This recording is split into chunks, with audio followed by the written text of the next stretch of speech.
আমি বেস্ট বাংলাদেশের এখন পর্যন্ত যতগুলো এনজিও বা বিজ্ঞাপনী সংস্থা যাই বলেন এখন যারা কাজ করেছে তার মধ্যে একটা লাইন আমি আমার কাছে মনে হয়েছে, আমি অনেকবার বলেছি রেডিওতে, এখনো বলছি, যে বেস্ট মনে হয়েছে এটাকে স্টপ করার জন্য, সেটা হচ্ছে শিশুকে তার শরীরের সীমানা বোঝান। শিশুকে মানুষ আদর করবে এটাই স্বাভাবিক, কিন্তু কোনটা গুড টাচ কোনটা ব্যাড টাচ, এবং ব্যাড টাচ হলে সেটা নিয়ে স্পিক আউট করা, ব্যাড টাচ হলে প্যারেন্টসদের কাছে গিয়ে বলা, ব্যাড টাচ হলে এমন কাউকে গিয়ে সেটা বলা যিনি অ্যাকশনে যেতে পারেন, এবং যদি সেটা না হয় তাহলে সে কোথায় যেতে পারে, এই বিষয়গুলো নিয়ে কথা বলা স্কুলে বলা প্রয়োজন। এবং নট অনলি দিস, স্কুলে শুধুমাত্র না, ফ্যামিলিতে বলা প্রয়োজন। এবং বলার জায়গা থেকে আপনি কিছু করতে চাচ্ছেন শিওর, এবং বলার জায়গাটা থেকে আমার মনে হয় তার একটা নির্ভরতার জায়গা ক্রিয়েট করা প্রয়োজন। সো এটা নিয়ে আমি বহুবার রেডিওতে বলেছি, এবং আজকের এই স্টোরিটা হয়তো সেদিকেই যাচ্ছে। আমরা একটু ওয়েট করি, সামনে থেকে একটু আগাই, কারণ আমি জানি যে আজকের এই সমাপ্তির গল্পের মধ্য দিয়ে বাংলাদেশের অনেক মেয়ে নিজেদের শৈশব খুঁজে পাবে। আমি ডেফিনেটলি শিওর, কারণ এগুলোর উপর যারা কাজ করেন তাদের যেই পার্সেন্টেজ, মানে তারা যেসব পরিসংখ্যান আমাদের সামনে তুলে ধরে সেটা কিন্তু রীতিমতো ভয়াবহ। আমরা নারী শিক্ষা নিয়ে কাজ করেছি, আমরা শিশুর পুষ্টি নিয়ে কাজ করেছি সরকারি তরফ থেকে, আমরা যেটা বলছি, এবং এগুলোতে আমাদের যে অর্জন সাউথ এশিয়ার মধ্যে, এটা মাইল ফলক সারা বিশ্বের কাছে, মাইল ফলক লাস্ট 10 ইয়ার্সে। এবং আমাদের এখন কাজ করা উচিত শিশুর পরিপূর্ণ মানসিক বিকাশ নিয়ে, এবং এখানে সরকারের যেরকম পৃষ্ঠপোষকতা প্রয়োজন একইভাবে বেসরকারি পর্যায়ে যৌথভাবে কাজ করা প্রয়োজন। শিশু নারী হোক কিংবা পুরুষ হোক, মানে আমি যেটা বোঝাচ্ছি ছেলে হোক কিংবা মেয়ে হোক, এই জায়গাটায় আমাদেরকে অবশ্যই এখন এনশিওরিটি দিতে হবে যে তার যেন একটা নিরাপত্তা বলয় থাকে। কারণ এটা যে কত ভয়ানক একটা ব্যাপার একটা শিশুর মানসিক বিকাশের জন্য, এটা যে তাকে কোথায় নিয়ে যেতে পারে আপনি চিন্তাও করতে পারবেন না। অথচ আমরা এই বিষয়গুলো যুগের পর যুগ ধরে আমরা অ্যাভয়েড করেছি, আমরা চুপচাপ থেকেছি। আমরা যখনই স্পিক আউট হয়েছে কেউ মুখ বন্ধ করে দিয়েছি, এবং সেটা শুধু পরিবারে না, এটা মিডিয়ার ক্ষেত্রে হয়েছে। সো এই বিষয়গুলো নিয়ে আমি অনেক বেশি লাউড ছিলাম, এবং সেই জন্য অনেক ধরনের হ্যারাসমেন্টের মধ্যেও যেতে হয়েছে। ফাইন, লেটস ওকে, চেঞ্জ আনতে গেলে কিছু না কিছু হ্যারাসমেন্ট শিকার হতেও হয়। ওকে, বলুন তারপর আপনার যেখানে আপনি ছিলেন, যে ছাত্রের বিষয়টা বলছিলেন, তারপর ওরকম হতে থাকে। আমি স্কুলে অনেক পড়ালেখা অনেক ভালো ছিলাম। আচ্ছা, অনেক ভালো ছিলাম বলতে 2-3 রুলের মধ্যে সবসময় থাকতো। আচ্ছা, আমি একটা জিনিস যেটা বুঝলাম, আপনার বাবা বিষয়টা জানলো এবং সে বললো যে চাচাকে না বলতে, এবং আপনি সেটাই করলেন, এবং আপনি ধারণা করেছিলেন বাবা যেহেতু বিষয়টা জানে সুতরাং এটার একটা প্রতিকার বা কোনো কিছু হবে, সেটা তখন হয়নি। ওকে, তারপর পড়ালেখা অনেক ভালো থাকে, কিন্তু যখন মানে বুঝতে শিখলাম তখন পড়ালেখা থেকে মানে আমি কেমন যেন হয়ে যাই। মানে পড়ি কিন্তু আমি মানে সেরকম করে পড়ালেখা হচ্ছে না। আচ্ছা, মানে কনসেন্ট্রেশন যায় না, নাকি আগ্রহ থাকে না, কোন কোথায় সমস্যা? পড়ালেখা করি কিন্তু টেনশন ভেতরে কাজ করে, ভালো লাগে না। সবাই যেরকম অন্য পাশে দেখতেছি, অন্য ছেলে মেয়েরা যেভাবে বড় হচ্ছে, ওদের লাইফে কোনো ঝামেলা নাই, আমার কেন এত সমস্যা, এটা মনে হতো। আর ক্লাস 5 থেকে ভালো রেজাল্ট হয়, তখন যখন 6-এ উঠি তখন থেকে পড়ালেখাটা ডাউন হতে থাকে আস্তে আস্তে। ওকে, আর তখন আমি রিলেশন বলতে আমার ফ্রেন্ডরা রিলেশন করতো ক্লাস 5-এ। তখন আমি বলি যে তোরা রিলেশন করিস, এটা কেন, এতটুকু বয়সে রিলেশন করে? একটা ছেলে আমাকে পছন্দ করতো, আমাদের থেকে উপরে পড়তো, আমার খালাতো ভাইদের সঙ্গে পড়তো। তা আমি বলি যে ওরা বলতো যে তোর এই ছেলেটার সঙ্গে রিলেশন করাই দিব। আচ্ছা, আমি তো ওনাকে পছন্দ করি না, কেন রিলেশন করবো? আমার খালাতো ভাইয়ের সঙ্গে আমার একটা বান্ধবী রিলেশন করতো, ওরা সবসময় খেপাইতো আমাকে। তা আমি বলতাম যে না, আমি কখনো করবো না। ওরকম বলতে বলতে আমি বললাম যে আমার একটা ভাইয়ের সঙ্গে সম্পর্ক আছে, মিথ্যা কথা যেটা বলি যে সম্পর্ক আছে। পরে বলতে বলতে মানে ওই ভাইটা থাকতে ওর মামার বাড়িতে, তা একটা সময় ভালো লেগে যায়। ওই সময় তো ভাইয়া বুঝি না যে রিলেশনটা কি জিনিস। ওই ছবিতে দেখতাম পছন্দ করতেছে, দেখা হচ্ছে, কথা বলছে, এটাই। আচ্ছা, পরে কিন্তু তার মধ্যেও কিন্তু কন্টিনিউ আমার চাচা যখন বাড়িতে আসতো, তার মধ্যে একটা কথা বলে গেছি, আমার চাচা মানে মেন্টালি সমস্যা হয়। আচ্ছা, মানে আমার চাচিকে বিয়ে করার জন্য, আমার চাচি যে বিয়ে করবে এটার জন্য। তারপরে ডাক্তারের কাছে নিয়ে যায়, ডাক্তার বলে যে পাগল টাগল কিছুই হয় নাই, বিয়ে দিয়ে দেন, ঠিক হয়ে যাবে, যেটা বলতেছে সেটা করেন, শুধু শুধু কেন টাকা ঢালতেছেন। আচ্ছা, ডাক্তার রেগে এক পর্যায়ে বলে। ওকে, পরে নিয়ে এসে আমার বড় চাচা তো বলে দিছে তোর পড়ালেখাও করাবো না, কিছু করাবো না, আমি ওকে দেখতে পারবো না, তুইও বাদ দে, তুই করে কোনো লাভ নাই ওর জন্য কিছু করে, আমার বাবাকে বলে। আমার বাবা তখন কান্না করার বলে যে আমার বাবা বেঁচে নাই, আমার বাবা যদি বেঁচে থাকতো তাহলে তো এরকম হইতো না, আমার যদি রক্ত বিক্রি করেও কিছু করতে হয় আমি আমার ভাইয়ের জন্য করবো, এরকম করে বলে। আচ্ছা, তো বিয়ে দিয়ে দেয়, বিয়ে দিলে ভাই সেই রাত থেকেই ঠিক, আচ্ছা, মানে সে একদম পুরা সুস্থ। ওকে, কিন্তু তার মধ্যেও কিন্তু যখন ওই সমস্যাটা হয় তখন কিন্তু আমাকে কখনো ওরকম কিছু করে নাই, বা ওই সবাই লোকজন থাকতেই আসতেছে, কিন্তু তারপর থেকে কিন্তু আবার শুরু হয়। আচ্ছা, আমরা যেখানটায় ছিলাম তারপর। তো ক্লাস 6-এ ওঠার পরে ওরকম রিলেশন হওয়ার পরে মানে একটা পর্যায়ে কি হয়, আমার বাড়ি থেকে জেনে যায়। আমার বাবা আমাকে ধরে অনেক মারে, রাতে মাঠে নিয়ে যে বাস আছে না, বাস দিয়ে অনেক মারে, আমার গায়ে একদম রক্ত জমে যায়। ওকে। ওই সময়টা যদি বুঝাই বলতে ভাই তাহলে তো বুঝতাম, তখন তো বুঝি না। পরে ভাই তারপরে 6-এ ভালো একটা রেজাল্ট আসলো, আসার পরে 7 উঠলাম। ওরা পরে মানে অনেক রাগ হইতো আমার যে কেন এরকম কেন করবে আমার সঙ্গে। ওকে। আর ছোটবেলা থেকে ভাই এমন করে মানুষ করছে আমাকে, আমি কখনো কোনো কিছু না চেয়ে আমার বাবার কাছে পাইনি। আচ্ছা। যখন যেটা চাইছি। পরে কি হয়, যখন একটু মানে 8-এ উঠলাম, জেএসসি-তে অনেক খারাপ রেজাল্ট হয়, জেএসসি-তে রেজাল্ট খারাপ হলো। তো তারপর থেকে যে রিলেশন করতাম, ওটা থেকে আমার বাবার একটু রাগ। আর বাবার কথা কি বলবো, মানে বাবা তো বাবাই, জন্ম দিচ্ছে, জন্ম মা বাবাই হয়। তো তখন থেকে মার তো আমার একটা ছেলের সাথে সম্পর্ক হয়। আমার মামা থাকে একটা, তিনি ডাক্তার ছিলেন, তার বোন, মানে দূর সম্পর্কে। আমার মা আর বাবার বাসা কাছাকাছি। ওই খালাতো ভাইটার সাথে মুখে সম্পর্ক ছিল। আমি ভাই তখন মানে ওইটা বলতে গেলে বলা যায় যে ফার্স্ট লাভ ছিল, ক্লাস 9 থেকে। আচ্ছা। তো আমি অনেক মানে ওনার ইমোশনাল হয়ে যাই, ওই বয়সে যেটা হওয়ার কথা। আচ্ছা। পরে আমার বাসা থেকে জানতে পারে, আমার বাবা মেনে নেয় যে আচ্ছা ঠিক আছে, যদি তোমরা দুজন পছন্দ করো তাহলে ঠিক আছে। কিন্তু আমার মা মেনে নেয় না কখনো, ছেলেটার পছন্দ করতো না, পড়ালেখা ভালো ছিল না। চাচা বাইরে পড়ালেখা করতো, ছোট চাচা, যে আমার মানে খারাপ ভাবে দেখতো। সে মাঝে মধ্যে আসতো, যখন আমি অনেক ভয় পাইতাম। একটা টাইমে যখন ছোট, এগুলা বলতে ভুলে গেছি, আমার ভাইয়ের এসএসসি পরীক্ষার আগে আমরা মানে টাউনে গিয়ে বাসা নেয় আমার মা। আমার ছোট চাচা তখন বিয়ে হয়। তখন মানে ভাইয়া পড়ালেখাতে একটু ডাউন ছিল, মানে ওর মেধাটা তো ভালো ছিল না। আচ্ছা। তো এখানে নিয়ে যায়, বলে যে এখানে তো কাজ টাজ করতে হয়, পড়তে পারে না, কি করে না বেড়ায়, বাসায় গেলে ওখান থেকে মানে টাউনে পড়ালেখা করতো, ওখান থেকে সুবিধা হবে। ওইখানে বাসা নেয়। আমি ভালো একটা স্কুলে পড়ালেখা করতাম, ছোট মানে নার্সারি থেকে শুরু করি। আচ্ছা। ওখান থেকে ক্লাস 5-4 পর্যন্ত এখানে পড়ি। তখন ওইখানে মেবি 2 বছর মতো থাকা ছিল টাউনে। তখন ফ্রেন্ডদের সাথে অনেক ভালো, এখান থেকেই যেতাম। আমার খালাতো ভাই একটু করে পড়তো, আমি নিচে পড়তাম। আর ভাইয়ার পরীক্ষা দেয়, এসএসসি-তে ফেল করে ইংলিশে। আচ্ছা। আমার বাবা নাকি, আমি তো তখন ছোট ছিলাম, মনে নেই, আমার মা যতদূর বলে, অনেক কান্না করে আর বলে যে আমার মেয়ে আমার কখনো মানে খারাপ কিছু করবে না, আমার মেয়ে আমার সম্মান রাখবে। আমার ভাইয়ের একটা কি ছিল, ও আব্বু যখন থাকতো না, ও বসে বসে টিভি দেখতো। যে আব্বুর আসা শব্দ শুনতো, তখন আব্বুর বাইক ছিল, শব্দ শুনলে আস্তে করে টিভিটা বন্ধ করে পড়তে বসে যেত। আচ্ছা।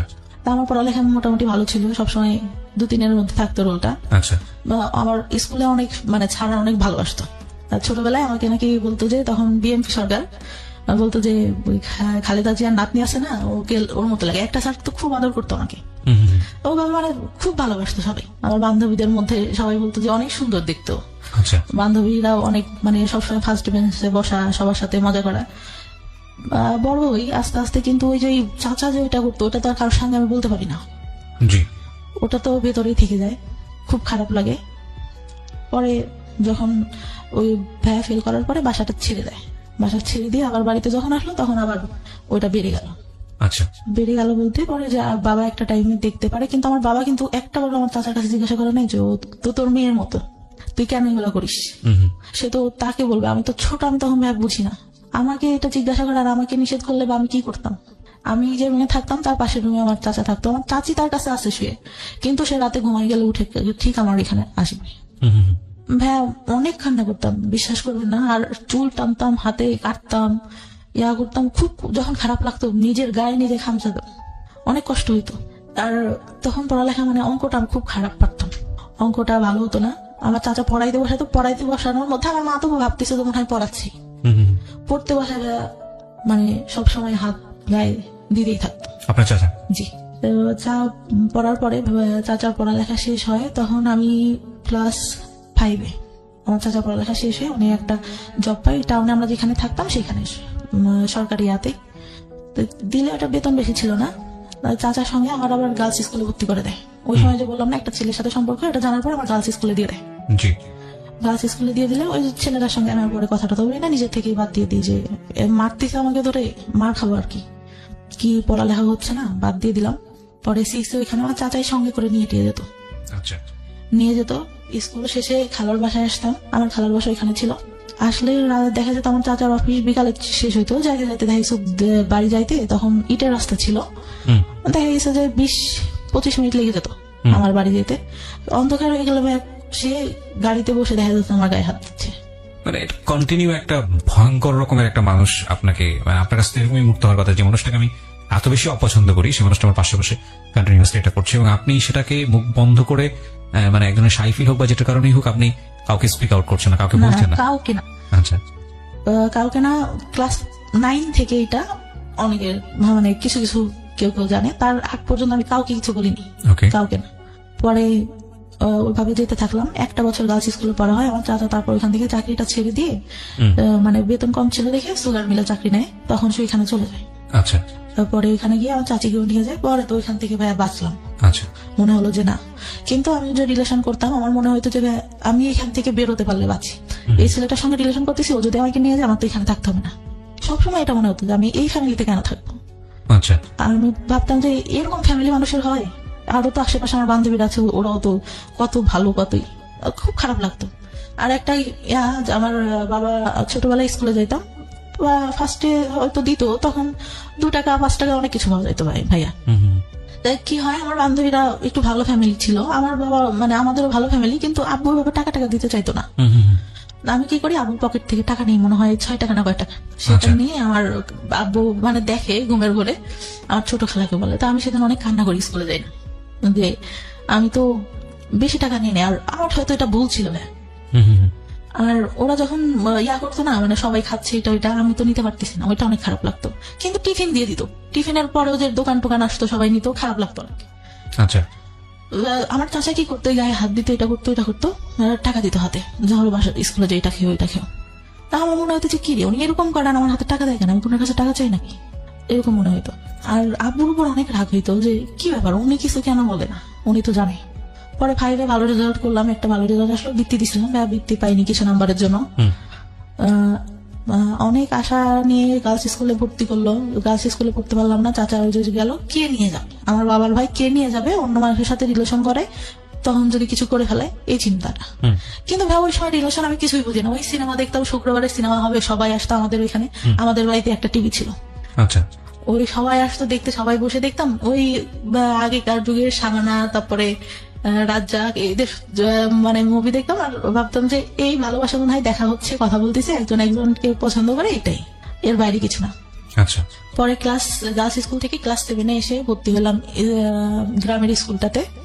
ওখানে ছেলেমেয়েরা সবাই একসঙ্গে, আমার বান্ধবীরা প্রেম করতো, এই করতো সেই করতো। আমি ভাই কোনোদিনও স্কুলে প্রেম করি নাই, কেন জানি না। আমার স্কুলের ছেলেদের একসাথে পড়তেছি, ভাইয়ের মতো, ফ্রেন্ডের মতো, ওদের সাথে প্রেম করবো না, আমার এটা কখনো মাথায় আসতো না, কেন প্রেম করবো।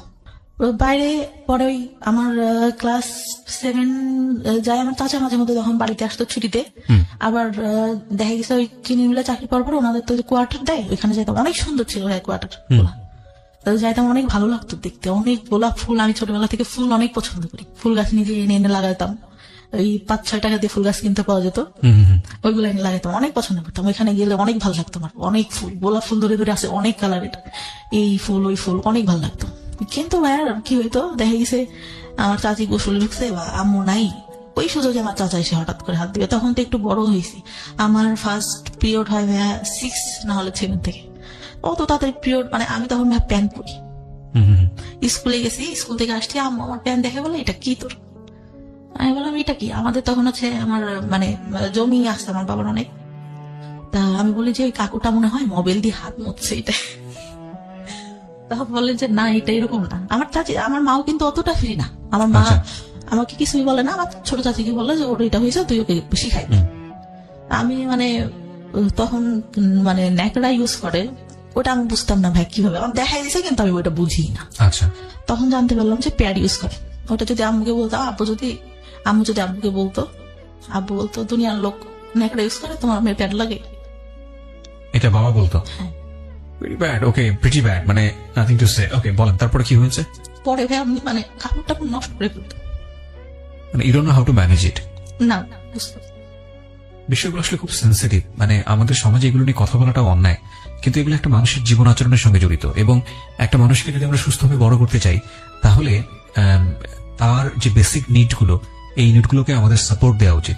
একটা মেয়ে শুধুমাত্রই লেখাপড়া শিখে নারীর শিক্ষা, নারীর অধিকার, অমুক ঠুমুক এগুলো নিয়ে শুধুমাত্র একজন নারী না, নারী জন্মগতভাবে একজন পুরুষের চেয়ে আলাদা।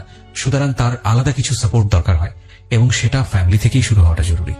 দেখুন, উনি যে বিষয়গুলো নিয়ে কথা বলছেন, এগুলো নিয়ে আমাদের সমাজে খুব একটা কথাবার্তা হয় না, এগুলোকে আমরা ট্যাবু মনে করি, এগুলো নিয়ে আমরা কথাবার্তা হই না। অথচ আমাদের ধর্মে এত সুন্দরভাবে বিষয়গুলো ব্যাখ্যা করা আছে, এত ইন ডিটেইলি ব্যাখ্যা করা আছে, অথচ এগুলো নিয়ে আমরা কথা বলার প্রয়োজন মনে করি না। এবং এগুলো নিয়ে কথা বলা উচিত উচিত এই কারণে যে এগুলো একটা মানুষের বেসিক নিড, স্বাস্থ্যের সঙ্গে জড়িত, একটা মানুষের প্রপারলি বড় হওয়ার সঙ্গে জড়িত, এবং এগুলো নিয়ে খুব সুন্দরভাবে বোঝানো উচিত। হ্যাঁ, উনি যখন বলছেন তখন উনি চোখ মুছছেন, কারণ আমি জানি যে এটার মধ্যে আসলে অনেক বড় একটা কষ্ট জড়িয়ে আছে। এগুলো প্রয়োজনীয় জিনিস। হ্যাঁ, ওকে, একটু আমরা সামনের দিকে আগাই। আপনি যখন এই বিষয়গুলো ফ্যামিলিতে বলতেন, বিষয়গুলো সামহাও হাইড করা হতো বা আপনার যে পরিমাণ এক্সপেক্ট করতেন, মানে আম্মু বলে দিছে। আপনাকে কখনো অপরাধী মনে হতো যে এই জিনিসটা যে হলো, আরে না জানি কত বড় অপরাধী অপরাধ হ্যাঁ, করেছে? আমার কাছে মনে হতো, কারণ আমার মা বলে দিছে কাউকে বলা যাবে না এগুলা। হ্যাঁ, এগুলা কাউকে বলা যাবে না। হয়েছে এতটুকু বয়সে এটা হয় নাকি? আমি কি করবো? এটাকে আমি ইচ্ছা করে হয়েছে। দেখেন কত ইম্পর্টেন্ট একটা বিষয়। উনি এখানেই কিন্তু একটা ভয়ঙ্কর রকমের একটা মানসিক বাধাগ্রস্ত হলো, ও নিজেকে অপরাধী ভাবা শুরু করেছে, এবং এটা তো সম্পূর্ণই ন্যাচারাল একটা বিষয়। এবং সেখানে মা যদি ধরনের কথা বলেন, মাও হয়তো বুঝে বলেননি, কারণ মা হয়তো তার মার কাছ থেকে এটা শুনেছেন। বংশ পরম্পরায় এই ধরনের ভুল শিক্ষা আমরা ক্যারি করে বেড়াচ্ছি, এবং এই সময়টাতে এই যে কথাটা, এটা হয়তো উনি কোনো কিছু মনে করেই বলেননি, কিন্তু এটা যে শিশুর মানসিক বিকাশের ক্ষেত্রে অনেক বড় একটা বাধা হতে পারে, এটা কিন্তু আমাদের মাথায় রাখতে হবে, এবং এই ব্যবহারগুলো করা যাবে না শিশুর সঙ্গে। হ্যাঁ, বলুন তারপর। তারপর আমার চাচিকে বলে, আমার চাচি কি করে, সারা এলাকা ধরে এর কাছে যে গল্প করে, ওর কাছে যে গল্প করে, সবার কাছে ছাড়াই দেয় এই বিষয়গুলো নিয়ে। এই বিষয়গুলো নিয়ে। আচ্ছা, পরে কি হয়, মানে কেউ দেখলে আমার দেখলে হাসে, তা আমার তো ওইটা অনেক খারাপ লাগে যে কেন হাসতেছে বা এটা কেন। পরে আমরা 3টা বান্ধবী ছিলাম। বান্ধবী বলতে একটা ছিল আমার থেকে বয়সে 2 বছরের বড় হবে, কিন্তু একসঙ্গে পড়তো, পড়ালেখাটা তো ভালো ছিল না। আচ্ছা, 3জন একসাথে বেড়াতাম। আমার পাশে আর একটা চাচা ছিল। হুম, চাচা ছিল, সে আবার কি করতো, আমাদের 3জনকে দেখে এরকম 3জনের সঙ্গে। হুম, হুম, হুম। আমার খারাপ লাগতো, কি ব্যাপার, আমার সঙ্গেই কেন এরকম হচ্ছে, আমি কেন। আর আমি ছোটবেলা থেকে যেরকম দেখতেছি অতটাই আছিলাম না, কিন্তু লম্বা হাইটে যারা 2-3 বছরের বড় তাদের থেকে লম্বা টম্বা ছিলাম, ছিলাম। তো ওরা মানে আমার দিকে সবার নজর, কেন জানি না। আর মানে সবাই বলে যে বড় হওয়ার পরে যতটুকু জানছি, আমার যে বললাম শেষে লাস্ট যে বয়ফ্রেন্ডের সাথে সম্পর্ক ছিল, আমাদের গোষ্ঠী আর ওদের গোষ্ঠী আলাদা, একই এলাকাতে। ওরা বলা বলি করতো যে তোমাদের গোষ্ঠীর মানে লোকদের ইয়াটাই খারাপ, সবাই একই রকম। মানে এটা সত্যি কথা দেয় প্রত্যেকটা লোক, মানে যতদূর জানি, এখন যতদূর জানছি। পাশের একটা চাচা, আমার দাদারা ছিল 3 ভাই, তার ছেলে, বড় দাদার যে ছেলেগুলা, ঠিক আছে, বলা বলি করতে হবে, আপনি এত ইনডিটেইলি জানেন না, হয়তো বিষয়গুলো নিয়ে আমরা অনেক বলতে পারবো না। হ্যাঁ, খারাপ ছিল। মানে যাই হোক, আপনাদের সবাই এই সম্পর্কে লোকজন আজে বাজে কথা বলতো, এটুকুই এনাফ। ওকে, তারপর মানে বলতো গোষ্ঠীটাই ভালো না, গোষ্ঠীর লোকজনই ভালো না, এরকম বলতো। তারপর ওরকম হওয়ার পরে আমার যখন ওইরকম হলো, পরে আমি তো খেললে ওই যদি চাচাকে দেখতাম, ভয় দিতে ওইখান থেকে সরে যেতাম। আচ্ছা, যে কি করবে, আবার ডাকবে কিনা। আচ্ছা, সবাই গাছ উঠতে পারতো, আমি গাছ উঠতে পারতাম না, আমার খুব আফসোস লাগতো। ছোট একটা গাছ ছিল, এটা উঠতে পারতাম, তাছাড়া উঠতে পারতাম না। জি, আর সবাই মানে আমাদের ফ্যামিলিটা যেহেতু সব ইয়ার থেকে একটু ভালো ছিল, সবাই আমাদের এখানে আসতো। আর আমার বাবা এইটা ওইটা কিনে দিত, খাইতাম। তা সবাই ওইটার জন্য আসতো।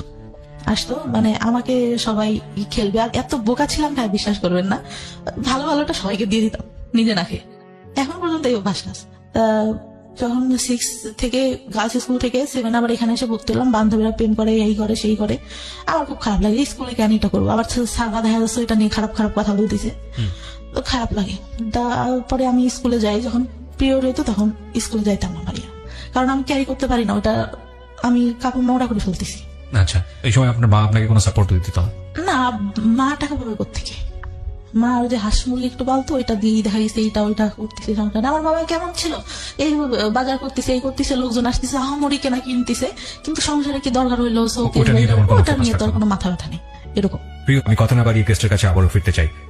তখন স্কুলে যাইতাম না, তখন আমার মায়ের উপর আমার বাবা অনেক গালাগালি করতো, কি পড়ালেখা করে না, স্কুলে যায় না, এই বছরে কয়েকদিন স্কুলে যায়, কয়েকদিন যায় না। পরে তখনও ভালো রেজাল্ট আসতে হয়, কিন্তু যখন চাচা ওই যে চাকরি পাইলো আসতো, তখন ওই যে গায়ে হাত টাত দিত, তখন তো একটু বড়, যখন পিরিয়ড হয় তারপর থেকে তো বুঝি, অনেক কিছুই বুঝি, শুনি, বান্ধবীরাও বলে, আবার বড় যে আপুগুলা ছিল ওরাও বলে। তখন বুঝি, তখন আসলে ওইটা মাথার মধ্যে কাজ করে যে এটা কি করতেছে আমার সঙ্গে, কেন। তখনও কিছু বলতে পারি না। 8 থেকে রেজাল্ট খারাপ হলো, তাছাড়া তো যে মাঝে মধ্যে আসতো। 9-এ যখন উঠি তখন আমার ওই যে খালাতো ভাই আছে একটা, মানে চাচতো মামার বোনের ছেলে, জি। ওর সঙ্গে আমার রিলেশন হয়। রিলেশন হলে একটা পর্যায়ে মানে চলতে থাকে, আমি অনেক সিরিয়াস হয়ে যাই। তা আমি বলতাম ভাই আপনি কি সিরিয়াস, আপনি করে বলতাম তখন। তা বলতো সিরিয়াস ছিলাম না, এখন হই। তা আমার মানে অনেকের কাছে আমি নাম্বার দিই, আমার বড় আপুরা যারা ছিল বলতাম যে পরিচয় না দিয়ে কথা বলবা, দেখবা যে আসলে আমাদের ভালোবাসে না, তোমাদের সাথে কথা বলতে চাই। ভাই কি করতো, ওরা যেই ফোন দিত ও কথা বলে দেখা করার জন্য পাগল হয়ে যেত, আচ্ছা। যে আমি তোমার একবার দেখবো, তুমি এখানে দেখা করো। পরে বয়ফ্রেন্ডের যখন দেখলাম যে উনি আমার প্রতি সিরিয়াস না, অনেক মেয়ের সঙ্গেই কথা বলে, এর সাথে সম্পর্ক করতেছে, ওর সাথে যে ফোন দেয় তার সঙ্গেই, একটা পর্যায়ে আমি কি করলাম, নিজে থেকে বাদ দিয়ে দিলাম। ভাই বাদ দেওয়ার পরে কিন্তু এতটা মানে করি, আমি ঘুমের ওষুধ খাইতাম, আমার ঘুম আসতো না, ঘুমের ওষুধ খাইতাম। আর খুব খারাপ লাগতো। তার মধ্যে আমার যে মা আছে, আমাদের চাচা আসতো। তা কি হয়, একটা বার আমার মা বলে যে তুই ওর সাথে সম্পর্ক করিস, আমি তো বলছি যে তুই ওর সাথে কথা বলার দরকার নেই। আমার দাদির ফোন ছিল, দাদির ফোন দিয়ে কথা বলতাম। পরে আমি কি করি বলো, যে তোর বাবার কাছে বলবো। বাবা তো জানতো, কিন্তু মানে কি বলবে, আমি অনেক ভয় পেয়ে যাই। আচ্ছা। ভয় পেয়ে যায় যে আমার চাচা এরকম এরকম, এইটাই তো কিছু বলে না, আবার এইটা নিয়ে দেখা গেলো কি বলবে। আমার মায়ের আবার একটা সমস্যা ছিল, কিছু হইলে আমার বাবাকে বলতো। আচ্ছা। আমি একবারে ভাই 40টা ঘুমের ওষুধ খাই ওই ক্লাস 9-এ থাকা অবস্থায়? ক্লাস 9-এ থাকা অবস্থায়। মানে কি আপনার প্ল্যান ছিল সুইসাইড করবেন? সুইসাইড করবো। ওকে। খেলে ভাই তখন মানে আমার পরীক্ষা তার 3 দিন পর, 2 দিন পর, আচ্ছা। ক্লাস 9-এর। পরে আমি মানে দরজাটা যে লাগাবো, আমার এটা মনে নেই, আমি বিছানার উপর দিয়ে শুয়ে দিলে আমি মানে ঘুমাই গেছি নাকি আমি জানি না, কিছু বলতে পারি না।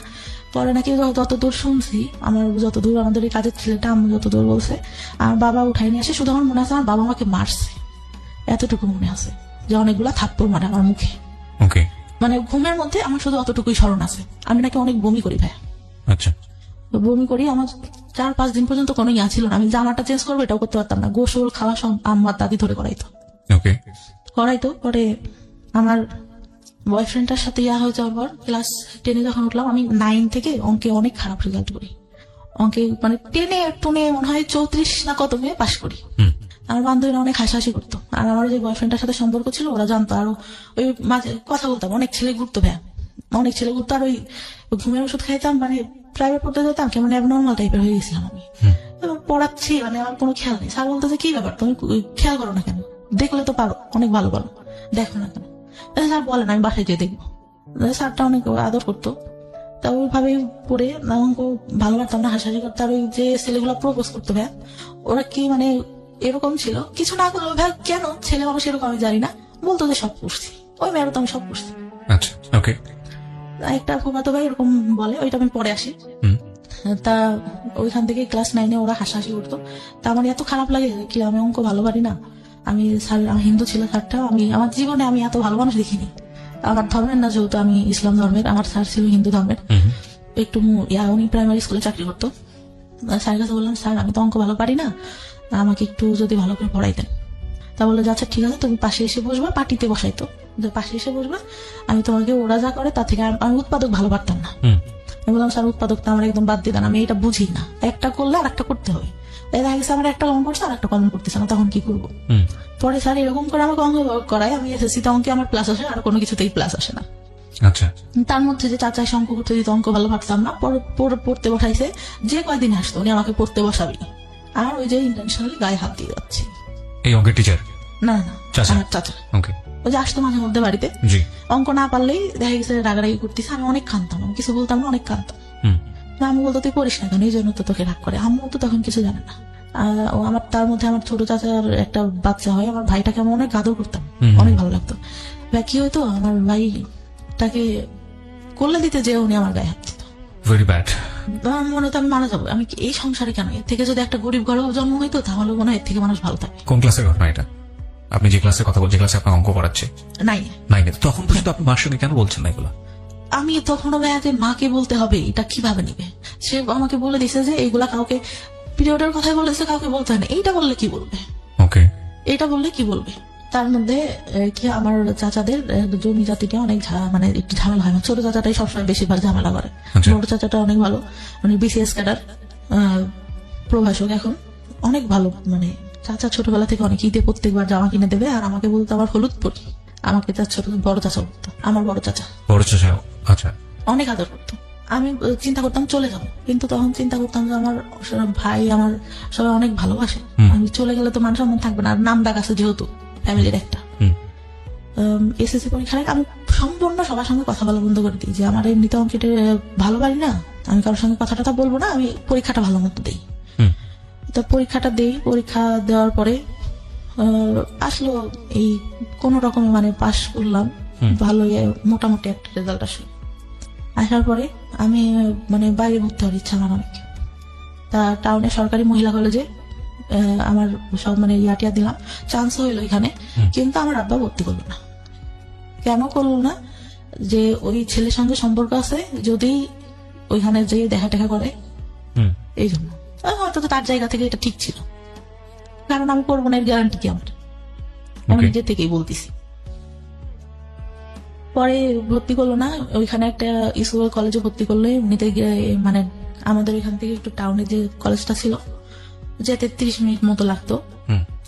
তো ওইখানে আমার বাবার যে ফ্রেন্ডের ছেলেটা আবার ওইখানে কলেজে কিভাবে যেন খোঁজ পায় আমাকে, মানে ওই ছেলেটার আবার কি হয় দেয় বলতে ভুলে গেছি। আমার এসএসসি পরীক্ষার পর আমার ফুপুর বাসায় আমি বেড়াইতে যাই। আচ্ছা। গেলে তা ও সোনা তো আমাদের বাসা থেকে আগের থেকে আসে, দেখা গেছে একটু অকেশন হলে একটু অনুষ্ঠান হলে আসে, আঙ্কেল আসে, আঙ্কেলের ছেলে আসে। তা আসলে পরে ওরা বলে যে জানো আমাদের সঙ্গে পরে এই আপুটার সঙ্গে এই ভাইয়াটার সম্পর্ক আছে। আমি কি বলিস, ও তো আমার দিকে একটু এরকম এরকম তাকে, আমি তো বুঝি। আমার ফুফাতো ভাই বলে যে না সত্যি কথা, অনেক ভালো সম্পর্ক, আর ওরা অনেক ভালোবাসে আপুটাকে, আপু অনেক ভালোবাসে। আমি বলছি আচ্ছা আজকের দিনের মধ্যে যদি আমি ওর সাথে সম্পর্ক করে দেখাইতে পারি, একটা বাজাবাজি ধরনেরই। তারপরে আর কি করি, আমার ফুফাতো ভাই ফোন দেয়, আমি ওর সঙ্গে কথা বলি। কথা বলে ঠিক সন্ধ্যার সময় ফোন দিছে, আচ্ছা আমি তোমাকে একটা কথা বলতে চাই সমাপ্তি, তুমি কি আমার কথা যদি হ্যাঁ হয় হ্যাঁ বলবা, নাহলে পরে না বলবা। আমি বলছি জি বলেন। বলতেছে তুমি কি আমাকে লাইক করো? আমি বলছি যে দেখি, চিন্তা করে দেখি। তার রেগে কেটে দেয়। আমি আবার ফোন দিয়ে ওদের ডেকে শোনালাম যে দেখ কি বলে, যে ওই ছেলে মেয়ের সাথে নাকি সম্পর্ক, তাই লিখি। পরে বলতেছে যে আমি বলতেছি হ্যাঁ পছন্দ করি আপনি, আচ্ছা I think I love you. ও বলে আমাকে আচ্ছা ঠিক আছে আই লাভ ইউ টু, কিন্তু আমি তো মানে ওরকম করে না। তো ওরা যে আবার কি করে, ওই মেয়েটাকে বলে দেয় যে আপনি যার সাথে সম্পর্ক করেন ওই ছেলেটা তো এই হয়েছে। আমি কিন্তু ওকে আমি বলছি তুই কিন্তু বলবেন, একটা মেয়ে কষ্ট পাবে, আমার যতটুকু মানে মাথার মধ্যে আছে ও কষ্ট পাবে শুনলে। যাই হোক ছেলেটা ভালো না, আমি যতটুকু জানতাম। পরে কলেজে ওঠার পরে, কলেজে যখন ভর্তি হলাম, ওই ছেলেটা কোত্থেকে খোঁজ পাই জানি না, ও প্রত্যেকদিন এসে কি করতো, একটা রুমে 2টা দরজা ছিল, ছেলে দ্বারা করে রাখতো 4টা। নেশা করতো ভাই প্রচুর পরিমাণে। একটা পর্যায়ে বাবা মানে টাকা পয়সা দেওয়া বন্ধ করে দেয়। ওর পুরা মানে আমার সাথে দেখা করার ইয়া যে আব্বু টাকা দিতে আমার কাছে থাকতো, এতটুকু ধারণা তো আছে। ও ব্যাগের থেকে টাকা নিয়ে নিত, হাত দিয়ে জোর করে নিয়ে এরকম করতো। একদিন যখন তখন যেখানে সেখানে ডাকতো, আমি আবার ভাই অনেক ভয় পাইতাম যে বাবার একটা সম্মান আছে, বাবার টাউনে দোকান ছিল একটা, ব্যবসা করতে যেহেতু উনি। তা একদিন ডাকে একটা মার্কেটের উপরে, ওখানে একটা ব্যাংক থাকে, এই পাশে আমরা কথা বলতেছি, চেনা জানা একটা লোকই দোকানে, ওই দোকান থেকে সবকিছু নিতাম। আর আমার এমন ছিল, টাউনের সব দোকানে বলা ছিল যে আমার মেয়ে যদি কিছু এসে নিতে চায় আপনারা দিয়ে দেবেন, টাকা চাবেন না কখনো, যা লাগে আমি দিয়ে দেবো। আমার ইয়া ছিল, আমি দোকানে গেলে একটা জিনিস পছন্দ হলে না নিলাম, আর কেন রাতে ঘুম আসতো না। আচ্ছা। ওই আঙ্কেলটা আমার খালুর দোকান ছিল ওখানে একটা, আমার খালুকে বলে যে এরকম দেখা করছে। ভাই এত বাজে করে উপস্থাপন করে দেখা করাটা আমার বাবা নিতে পারে না। এত বড় একটা লাঠি নিয়ে আমার মারার জন্য বসে আছে। রাতে ডাকছে, আমার মা সহ গেছে, আমার মা পাশে বসা। আমি বলছি যা সত্যি তাই বলবে। আমি মামার কাছে যেগুলো জিজ্ঞাসা করে আমি বলি যে না এরকম তো কিছুই হয়নি। পরে আব্বু বুঝতে পারে যে মিথ্যা সত্য কথা, মানুষের কথা শুনলে বুঝতে পারে, তো কিছু বলে না, বলে আচ্ছা ঠিক আছে। ওনারা আবার এরকম বলে যে আপনার মেয়েকে বিয়ে দিয়ে দেন, নাহলে কিন্তু এই ছেলে অনেক প্রবলেম করবে, তাই বলে। তারপরে ইন্টার ফার্স্ট ইয়ারে তো তখন এসএসসি পরে ভর্তি হয়েছি। ইন্টার ফার্স্ট ইয়ার পরীক্ষার কিছুদিন আগে আমাকে একটা ছেলে দেখতে আসে। ছোটবেলা থেকেই চিনি, কিন্তু এভাবেও জানি না যে আমাদের এলাকায় বাসা, এটা জানি কার ভাই কার ছেলে এটাও জানি না। আমার আবার কেমন ছিল যে আমি কোথাও যেতে গেলে আব্বুর কাছে শুনতে হবে, আর বাইরে অত বেরোনোর কোনো ইয়া ছিল না আমাদের। আমি এলাকার মধ্যে আমাদের গোষ্ঠীরও অনেকের নাম জানি, চিনি, একজনের মুখে চিনি, একজনের নাম জানি, এরকম অনেকে চিনিও না। তো তো কারণ গোষ্ঠীটা তো অনেক ছাড়ানো ছিটানো, এক জায়গায় তো সীমাবদ্ধ না। হুম তা ওই মানে শাড়ি পরি ওইটা দেখে নাকি ওর অনেক ভালো লাগে। হুম ভালো লাগে পরে আমাকে আমার ভাইয়ের বিয়েতে তো যে মানে আমাদের বিয়ের পরে আবার দেখা যায় যে যেতে হয় বউয়ের বাড়িতে, মানে আমার ভাবির বাড়িতে যেতে হবে। তো আমার ভাই বলে যে তুই চল, আর আমার মামা তোমার কথা বলে যে ও চল। হুম আমি বলি যা না, যাবো না, আমার যেতে ইচ্ছা করে না। কারণ আমি তখন ওই যে টেনশনে, আমার বয়ফ্রেন্ডের সাথে আমার ব্রেকআপ হয়ে গেছে, মন মানসিকতা ভালো থাকে না। হুম তার ভাবিদের বাড়িটাও এরকম ছিল যে আমার পছন্দ না, মানে মাটির রাস্তা দিয়ে যেতে হতো, আমার ভালো লাগতো না। ওকে। তা বলছে যে আচ্ছা চল আজকে যাই, কালকে চলে আসবো। হুম তা আমি আমার তখন একটা গোপনে ফোন ব্যবহার করতাম, ওটা বাসায় রেখে যাই। হুম হুম আসার পরে 16 তারিখে যাই মার্চের, 18 তারিখে ব্যাক করি। ওকে। ফোনটা খোলার পরে আমি দেখতেছি আমার ফোনে একটা মেসেজ, আমাকে তুমি খুঁজলে কেন? আমি তোমাকে খুঁজলাম মানে কে এটা, আমি কাকে খুঁজলাম? ওকে। তারপরে আমি মানে আমার ফোনে ব্যালেন্স থাকে না, আমি ফোন দিই। তা বললাম যে ভাই কে, বললো ওর নাম ধরে বললো যে আমি অবাক। আমি বললাম যে আপনাকে আমি খুঁজলাম কে, মানে কি আমি আপনাকে কেন খুঁজবো? বলতেছে না আমাকে একজন বললো তুমি আমাকে খুঁজছো। আমি বলছি, আমি আপনাকে খুঁজবো মানে আমি আপনাকে খোঁজার কোনো প্রশ্নই আসে না। হুম হুম হুম তারপরে আবার ফোন দেয় যে আসলে তুমি আমাকে খুঁজো নাই, তুমি আমাকে দেখো নাই। ওর মধ্যে মানে কি হয়, আমার খালাতো ভাই একটা বিয়ে করে সম্পর্ক করে, ওই যে মেয়ে দেখতাম ওর দিকে তাকায় থাকে। তা আমার খালাতো বোনের ওয়াইফের আবার সম্পর্কটা ভালো ছিল, মানে ইয়াটা ভালো ছিল না, চরিত্রটা ভালো ছিল না। অনেকের সঙ্গে ভাইয়ের সঙ্গে ইয়া হওয়ার পরে হুট করে বিয়ে করে, প্রেম করে অনেকের সাথে আবার কথা বলতে, বাসে যেতে গেছে, মানে ঢাকায় থাকতো ওরা, ঢাকা থেকে বাড়িতে যেতে গেছে, কারণ নাম্বার পাইছে, বাসে বসছে, তার সঙ্গে কথা বলা শুরু করে দিচ্ছে এরকম। আমি ভাবতাম যে আচ্ছা যে ছেলেটার সাথে কথা বলে একই সে নাকি, অবাকের কথা ভাবতাম। তো এইভাবে তাকায় আসতে কেন, আমি আবার পিছন থেকে বসে আমি আবার ওর দিকে তাকায় আসি। তো ও ভাবছে যে আমি ওকে দেখি, কিন্তু আমি তো ওকে দেখি না, আমি দেখি যে ভাবি কেন ওর দিকে তাকায়। আমি তো এটা দেখি, মানে ও অনেক সুন্দর, অনেক সুন্দর ছিল দেখতে, অনেক সুন্দর। ও 6 ফিট হাইটে, লম্বা, সেরকম দেখতেও সুন্দর। তা তখন বলে যে আমাকে বললো তুমি আমার দিকে তাকাইছিল না। আমি তো তাকাইছিলাম না, তখন আমি এটা খুলেই বলি যে এরকম এরকম, আমি ভাবছি যে ভাবি আপনাকে দেখে কেন তাকায়, আপনার সঙ্গে কি কথা বলে কিনা। তা বলে না, আমার সঙ্গে কথা বলে না, আমি জাস্ট তোমাকে অনেক ভালো লাগে এই জন্য। আমি পরে বলি যে ভাইয়া আপনি আমার সাথে কথা বলবেন ঠিক আছে, আমি সবকিছু বলি যে আমার কিন্তু আগে অনেকগুলো রিলেশন ছিল, অনেকের সঙ্গে আমি কথা বলতাম, এগুলো কিন্তু আপনি জানেন এলাকায় যেহেতু এইগুলো আসতে পারে, আর আপনি এগুলো নিয়ে পরে সমস্যা করবেন, সম্পর্ক করলে এটা কিন্তু হবে না। পরে ও বলে যে আচ্ছা ঠিক আছে, সমস্যা করবো না। যেখানটায় আমরা ছিলাম, মানে যখন রিলেশন হইলো, কথাবার্তা হইতো, ফিজিক্যালি কোনো কিছু না, শুধু এমনিতেই কথা হইতো। কিছুদিন পরে ঠিক সেই কথাগুলো শুরু করলো, কেন করছো, আমার ফ্রেন্ডরাও তো এর মধ্যে আছে, কথা বলছো কেন, ও বলছে যে তোমার সাথে থাকছে, এই বলছে, এই করছে, ওই করছে, আমার তো এগুলো নিতে কষ্ট হবে। মানে সবাই আপনার নামে বদনাম করতো, বদনাম। Okay. যেটা কিন্তু সামনে কখনো কিন্তু ভাই কেউ বলেনি, কারণ বাবার একটা ইয়া ছিল, কখনো কেউ বলবে এরকম না। কিন্তু গেলে পরে এই মেয়েটা ভালো না, এই মেয়ের চরিত্র ভালো না, ওকে। পরে এরকম বলতো। তারপর আমি ওর কাছে বিশ্বাস করবো না, সব ঘটনা বলি, সব আমার ছোটবেলা থেকে কি হয় না হয় আমি সবকিছু বলি। আচ্ছা। ও মানে একটা পর্যায়ে কি হলো ভাই, ওইগুলো নিয়ে কথা বলা শুরু করলো। ওই মানে আপনার সঙ্গে ঝগড়া হতো, এগুলো নিয়ে খোটা দিত, এগুলো নিয়ে ফুটাতো, মানে ওইগুলা চাচাদের কথা না নিয়েও বাইরে যে ছেলেদের সঙ্গে কথা বলতাম এগুলা নিয়ে খোটা দেওয়া শুরু করলো। আমি তখন অনেক কাঁদতাম যে তোমার তো আমি সব বুঝি, দুনিয়ার কেউ কিছু জানুক না জানুক তুমি তো জানো, তাহলে কেন এগুলা বলো? আর তুমি যদি আমার লাইফে আগে আসতে তাহলে তো আমি এগুলা করতাম না। আমি তো তোমাকে ভালো করে চিনতাম না, স্কুলে গেছি একটু দেখছি, এই যা তুমি আগে বলতো আমার সাথে রিলেশন করবা, তুমি তো অনেক আলোচনা, কারণ আমি তো ছোট, তুমি তো আমার থেকে বড় হবে।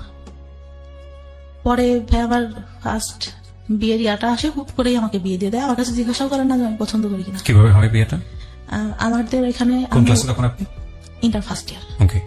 আমার তখন ভাই বিয়ের বয়সটাও হয়নি। মানে আমার মাকে এসে একজন বলতো যে, মানে সে হচ্ছে মুরগি দিয়ে যেত আমাদের বাসায়, বলে যে আপনার মেয়েটা তো অনেক সুন্দর, ছেলেটা অনেক সুন্দর, বাইং হাউসে চাকরি করে, তা আপনার মেয়েকে বিয়ে দিয়ে দিই। তা আমি বলে যে খোঁজ খবর না নিয়ে, আর আমি এগুলো জানি না, ওর বাবা শুনলে রাগ করবে।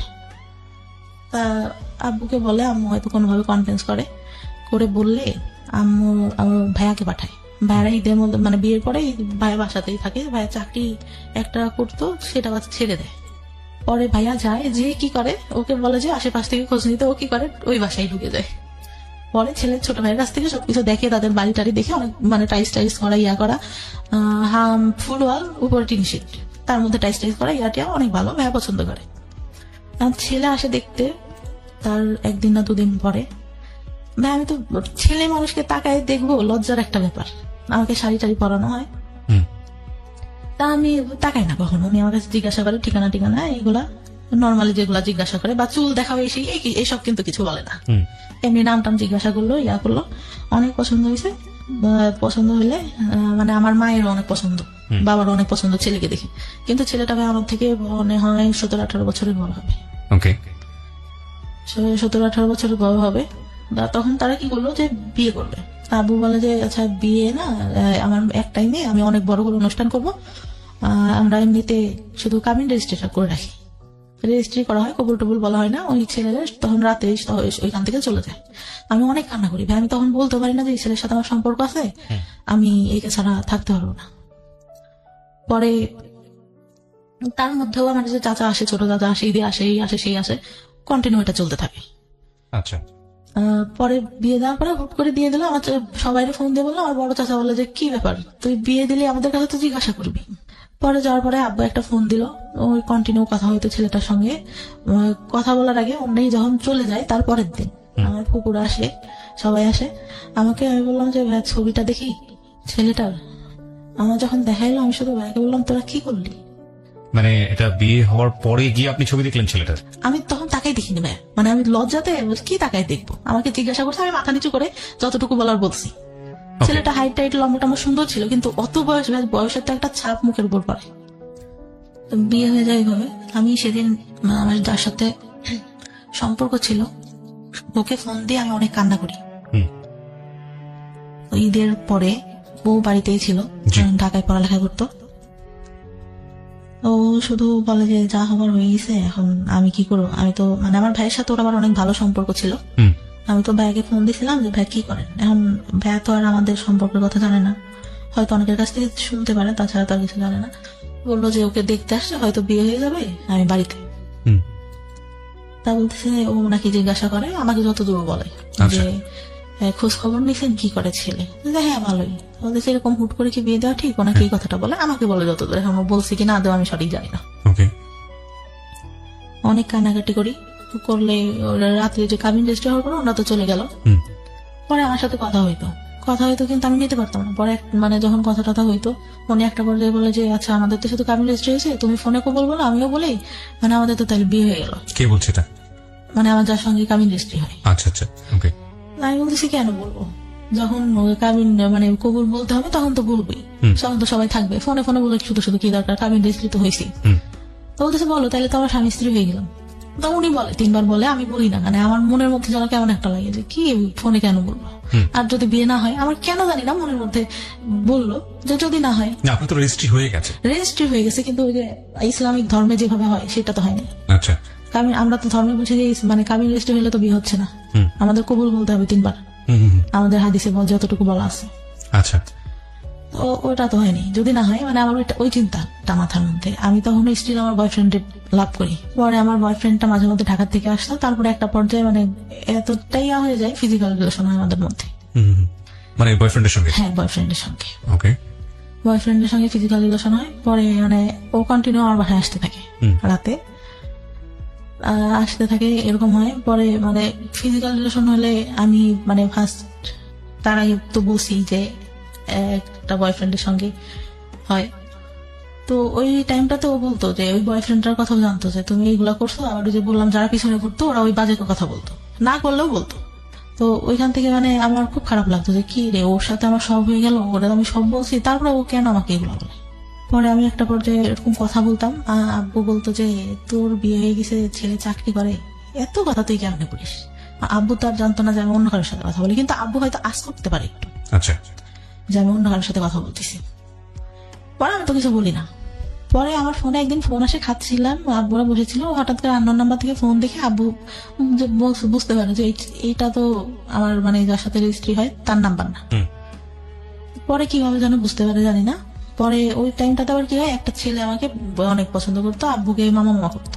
আচ্ছা, পছন্দ করতো বলতে মানে আমার আব্বুকে ভাঙাই খাই মানুষ বলতে যেরকম ওরকম খাচ্ছে এখন পর্যন্ত। মানে এটা বলতেছে আমার বাবা তাকে এতটাই ভালোবাসে, এতটাই বিশ্বাস করে, আমার মনে হয় আমাদের থেকে তাকে বেশি ভালোবাসে। আমি বললাম যে ভাই আপনি তো আব্বুকে বলতে পারেন। আমার যখন এটা ফার্স্ট টাইম ভর্তি করতে নিয়ে যায় তখন উনি আমাকে বলে বাইকে এটা কি বিয়ের পরের ঘটনা এগুলো আপনার? বিয়ের আগে আচ্ছা বলতে ভুলে গেছি। আচ্ছা। পরে উনি বলে, আমি বলি যে আপনার মামাকে বললেই তো পারেন, আপনার মামা তো আপনাকে অনেক ভালোবাসে, আমাদের তো তাহলে বিয়ে দিয়ে দেবে। আমার বলার কেস বলছে আমি বলবো কিভাবে, তুই বল। আমি কি এতই বেহায়া যে আমি আমার বাবাকে দিয়ে বলবো যে আপনার সাথে বিয়ে দিই? আর আপনি মানে আমি এরকম করেই বলি যে আমি হয়ে দেখতেছি আপনাকে এরকম। আপনার গার্লফ্রেন্ড ছিল আমার ছোট চাচির সঙ্গে পড়তো, ওনার গার্লফ্রেন্ডটা আপনার গার্লফ্রেন্ড আমার ছোট চাচির সাথে পড়ে। আমি যখন ছোট তখন থেকে দেখতেছি আমি হয়ে আমার বুদ্ধি হওয়ার পর থেকে আপনি এরকম, আপনাকে কেন বিয়ে করবো? তো কথায় কথা বলে তুই তো তাহলে প্রেম করিস না। প্রেম করি না করে এটা কোনো কথা না, আমার মা বাবা যার সাথে দেবে তার সাথে আমি থাকবো। পরে ভাই কি করে, বিয়েটা হওয়ার পরে উনি কি করলো, ওই ভাইয়াটাই মানে কার কাছ থেকে খোঁজ খবর নিতে জানি না, তাদের জমি জায়গা নাই, হ্যান নাই, তেন নাই, এসব বলে বিয়েটা 5 মাসের মাথায় ভেঙে দেয়। আপনার যে রেজিস্ট্রি হয়েছিল সে বিয়েটা ভেঙে দেয়? ভেঙে দেয়। আচ্ছা। তা আবু ওই বয়ফ্রেন্ডটার কথা জানতে পারে এক পর্যায়ে। আমি বলি আব্বুর কাছে বিয়েটা ভাঙার আগে, তা বলে যে তাহলে বিয়েটা ভেঙে দিয়ে ওর সাথেই তোর বিয়ে দিবি, এরকম করে বলে। কিন্তু ভাইয়া কি করলো, বিয়ে ভাঙার পরে ওই ছেলের সঙ্গে আমাকে বিয়ে দেবে না, অন্য জায়গায় বিয়ে দেবে, এই ছেলের সাথেও দিবে। আচ্ছা। আমি আমার বয়ফ্রেন্ডের কাছে বললাম, বয়ফ্রেন্ড তখন কি করতো, পেশায় কি ছিল? কিছুই করে না? পড়ালেখা করতো, আচ্ছা।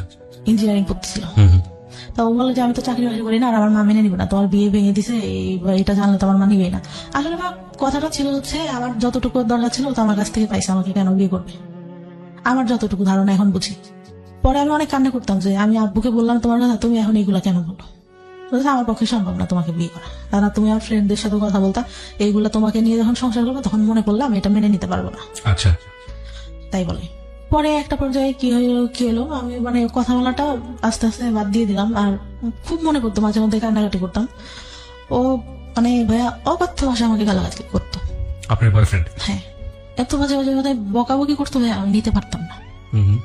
অনেক কান্নাকাটি করতাম যে আমি তো তোমার আমার জীবনের এমন কোনো ঘটনা নাই যে বলি নাই, তুমি এগুলো কেন করতেছো? এগুলোর জন্য আসলে একটা ফ্যামিলি এডুকেশন প্রয়োজন হয়। মানে বিয়ের আগে ধরনের অনৈতিক সম্পর্কে না জড়ানো, বা শেয়ারিং এর জায়গা থেকে আসলে কতটুকু শেয়ার করব, যাকে শেয়ার করছি সে আসলে এতটুকু আস্থার জায়গা আছে কিনা।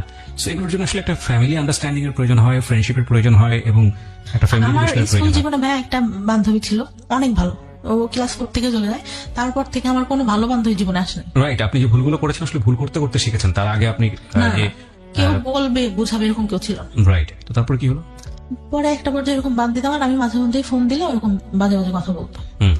পরে মানে ওই বিয়েটা ভেঙে গেলে আমি আবার আব্বুকে বললাম যে আচ্ছা যাই হয়েছে হয়েছে, ও তো আমাকে কি করবে না। আর আমি মানে চিন্তা করে দেখলাম, আব্বুকে বললাম যে ও বলতেছে এই কথাগুলা, তার থেকে বিয়ের পরে যদি অশান্তি করে তার থেকে এখন হয়তো বাদ দিয়ে দেওয়াই ভালো। ওই আগে আমার যে কাবিন রেজিস্টার হয়, ওই ছেলেটা আবার মানে আমাকে খুব ভালোবাসতো, আর ওর বাবা আমাকে অনেক আদর করতে ভাই। মানে আমার মনে হলো যে আর একটা বাবা পাইছে আমার জীবনে, মানে এত ভালো লোকটা ছিল। মা ছাড়া কথা বলতো না আমার সঙ্গে কখনো, প্রত্যেকটা দিন আমি ফোন না দিলেও সে ফোন দিয়ে কথা বলতো। তা আমি একটা পর্যায়ে বললাম যে এতদিন কথা বলছি, আমার চাচাদের বললাম, আমার ফুফাদের বললাম যে আপনার আব্বুকে দেখেন ম্যানেজ করতে পারেন কিনা, ওই ছেলের সঙ্গে আমি কথা বলি। তখনও মানে কামিন রেজিস্টার হয়েছিল ছেলেটার সাথে। ও বলে যে আচ্ছা তোমার বাসা থেকে যদি দেয় আমি তোমাকে নিব, কারণ আমি তোমার অনেক ভালোবেসে ফেলছি। পরে ইয়া করার পরে কি হয়, আব্বু রাজি হলো যাও, ওদের বাসায় গেল, ছেলে বাসায় নেই। আমার চাচা ফুপা ফোন দেয়, ছেলে ফোন ধরে না। ওর সেদিন ওর ভাবিরা ওর মারা ওনাকে ভালো ব্যবহার করে না, ওর বাবা শুধু ভালো করে কথা বলে। পরে আমার চাচারা এসে বললো যে ওই ছেলে বিয়ে করবে না, হয়তো বিয়ে করতে চেয়ে ভেঙে দিবে এরকম। আচ্ছা। পরে ছেলেটা আবার ফোন দিয়ে চাচাদের বলে আচ্ছা আমি একটু বাইরে ছিলাম এই জন্য ফোন, তুই ফোন ধরতা, বাইরে ছিল আমাদের সামনে আসে, ঠিক আছে। একটা কথা কি ভাই, যেটা সত্যি কথা, ওই ছেলেটা অনেক বয়স ছিল, এই জন্য মূলত ও চাচাদের সামনে আসেনি। ও ভাবছে যে এত ছোট মেয়েকে আমি বিয়ে করছি, আমার সাথে হয়তো দেখার পরে দিবে না, এই জন্য সে ভয় সামনেই আসেনি। আচ্ছা। আমি একদিন বিয়ের পরে যখন বিয়েটা ভাঙে নাই তখন বলি যে আপনার বয়স এত বেশি, আপনি আমাকে বিয়ে করলেন, আপনি তো দেখছেন আমি তো তখন তাকাই দেখি না, আপনি তো দেখছিলেন যে আমি তাকাইও দেখি নাই, আপনার কি এটা ঠিক হয়েছে? বলে আসলে এখন বুঝতেছি ঠিক হয় নাই, তারপরে তোমার কি মানে বিয়েটা ভেঙে দিব? হয়েছে না, মেয়েদের জীবনে একবারে আমাদের যে ফ্যামিলি যে স্ট্যাটাস ছোটবেলা থেকে দেখে আসতেছি, একটা মেয়ের বিয়ে ভেঙে গেলে পরে আবার ভালো বিয়ে হয় না। ছেলেটা বয়স বেশি হলেও, যেটা সত্যি কথা আমার লাইফে দেখা, শ্রেষ্ঠ মানুষ ছিল, এত ভালো কথা। আর তাকে আমি ফোনে আমার বলা লাগতো না, 1 সপ্তাহ পর পর ফোনে টাকা লোড দিয়ে দিচ্ছে, ফোন দিলে কোনোদিনও ধরতো না, কেটে ব্যাক করতেছে। আচ্ছা, এরকম ছিল। প্রিয় শ্রোতা, আমরা যেখানটায় ছিলাম তারপর পরে কি করলো, আমাদের যেদিন মানে বিয়ের কথা ছিল ওদের ওই দিক থেকে দাওয়াত টাওয়াত সব দেওয়া শেষ, তার মধ্যে তো বিয়েই করে দিয়েছে, কিন্তু আমাদের এদিকে কোনো প্রোগ্রামই না। মূলত আমার বিয়েটা ভাঙে আমার বাবা যে ওই ছেলেটার কথা শুনে, আর হচ্ছে ভাইয়ের বিয়ে দেওয়ার পরে আমার বাবার হাতে হয়তো অত টাকা ছিল না, সেই গল্প দিচ্ছে যে আমার একটাই মেয়ে, অনেক বড় করে হ্যান করবো ত্যান করবো, কোনো কিছু করতে পারবো না, এইটা কারণ ছিল। হুম। পরে হুট করে ছোট চাচা নিয়ে আসে, যে আমাকে মানে ছোটবেলা থেকে Continuously physically torture physically torture করতো, সে নিয়ে আসে। তা নিয়ে আসলে আমার বাবা বলে যে সব কাপড় কেন করে আসিস, ভালো কাপড় পরতে পারিস না? আমি তো বাসার উপর কি পরবো আর? আচ্ছা ভালো কাপড় পরতে, তা আমি মানে তখন একটু আন্দাজ হয় যে ভালো কাপড় কেন পরতে বলতেছে। হুম। তো নিয়ে আসলে ছেলেটা এত সুন্দর করে এত ভঙ্গিমায় কথা কথা বললো, আমাকে শাড়ি পরায় আবার সেই সামনে নিয়ে বসাইলো, সবকিছু জিজ্ঞাসা করলো। তা আমি ওনার ভঙ্গিমা দেখে, কথা বলা দেখে, দেখতে যে সুন্দর ছিল আমার, মানে ভালোই, মানে একটা বার তাকাইছিলাম, ভালোই লাগলো। এর থেকে একটু বয়সী হবে, তারপরে বয়সের ডিস্টেন্স আমাদের 15 বছর মতো। হুম। তা আমাকে পরে হচ্ছে ওদের বাসা থেকে দেখতে আসবে, এর মধ্যে ওই ছেলে ভাই আমাদের মানে মানে সবকিছু, আমার বাবা সবকিছু খোঁজ নিছে এক রাতের মধ্যে, একদিনের মধ্যে। আর নেওয়ার পরে ওরা বাসার থেকে আসে, আমি আবার বলি যে আমার যে আগে একটা ইয়া হয়েছিল, এটা কি বলা হয়েছে কিনা। আমার মাকে জিজ্ঞাসা করলাম যে আমি কিন্তু পরে আবার বিয়ের পরে সমস্যা হবে, এটা কিন্তু আমি মেনে নেবো না। ওকে। পরে ঘটককে বলে, ঘটক আবার বলে যে না, বলা হয়নি। তা বলে যে আচ্ছা তাহলে আমার বাবু বলে যে আচ্ছা বলো, যদি বললে যদি করলো করলো, নাইলে নাই, বিয়ে করলে। পরে ভাইয়া বিয়ে উনি ওনাকে বলছে, উনি সবার কাছে খোঁজ নিয়েছে, কিন্তু সবাই তো জানে যেহেতু ফ্যামিলিটা ভালো, জানে, সবাই বলছে যে না উঠাই নাই, শুধু ওদের কাবিন রেজিস্ট্রি হয়েছিল। ছেলে বিয়ের আগে আসলো, ওদের বাসা থেকে সবাই আসলো, এসে ওর বাবা অনেকে, মানে আমার তারপর ঈদের পরে ছিল, কোরবানি ঈদের পরে মেবি, ওই দুনিয়ার লোক এসে মনে হচ্ছে আমি একটা কার্টুন বসে আছি, আমাকে দেখতেছে, কি দেখতেছে। ছেলের নানা ছিল, আমার চুল ধরে ঘুমটা নামায়, এইটা ওইটা, আমার খুব বিরক্ত লাগছে। কি রে চুল ধরবে, এইটা কি চুল ধরার যুগ নাকি? 2015 সাল ভাই, চিন্তা করে আমার চুল ধরে হাঁটা দেখতেছে, কেমন মেজাজটা গরম হতে পারে তখন। ওকে। আমার খুব মেজাজ খারাপ, আমি রেগে যখন বের করে দেয় আমি আসি, চলে আসি। আমার চাচাতো ভাইরা বলতেছে আপু কি হয়েছে, আপু কি হয়েছে, আপু কেন রাগ করছে। আমার চাচাতো ভাই বড় চাচার ছেলে, আমার থেকে বয়সে ছোট, মানে আমাদের বাবা আগে বিয়ে করো তো এই জন্য। ও আমাকে অনেক ভালোবাসে, বুবু বলে ডাকে। বুবু কেন রাগ করছে, বুবু কি হয়েছে, বুবু কি হয়েছে, চুল কেন ধরে দেখলাম, হাঁটা কেন দেখলাম, আমি কি ইয়া নাকি, এরকম করে বলি। পরে তাদেরও পছন্দ হয়, বিয়ে পরে সেদিন বিয়ে পড়াই দিল ভাই একদম। আগেটা ডিভোর্স হয়েছিল? হ্যাঁ ডিভোর্স হয়ে গেছে, তার মনে হয় ভাইয়া এক সপ্তাহের মাথায় আমার বিয়ে দিয়ে দিল। ডিভোর্স হলেও তো 3 মাস সময় লাগে, ওয়েট করতে হয়। হ্যাঁ তো কি করলো, বিয়ে দিয়ে দিল। আর আব্বুর একটু ক্ষমতা ছিল, বললাম না, একটু পলিটিক্যালি ইয়া ছিল, ওই জন্য কেউ আর কিছু বলে টলে নাই, ইয়া করে নাই। কিন্তু ওই ছেলেরা নেওয়ার জন্য অনেক লোক দিয়ে খবর পাঠাইছে, ত্যান করছে, কিন্তু এদিক থেকে আমাদের এদিক থেকে কোনো কথা ইয়া হয়নি। তা আমি একটা সময় মানে আগের যে ছেলেটা ছিল ওকে বলছিলাম যে তুমি যদি চাও আমি কিন্তু চলে আসবো, কিন্তু সে নাচরবন্ধ অনুষ্ঠান করতে হবে, হ্যান ত্যান এটা সেটা। আবার তাদের চিন্তা ছিল কিছু দেবে না। পরে এর সাথে বিয়ে হয়ে গেল, সেদিন বিয়েটা একদম পড়াই দিল।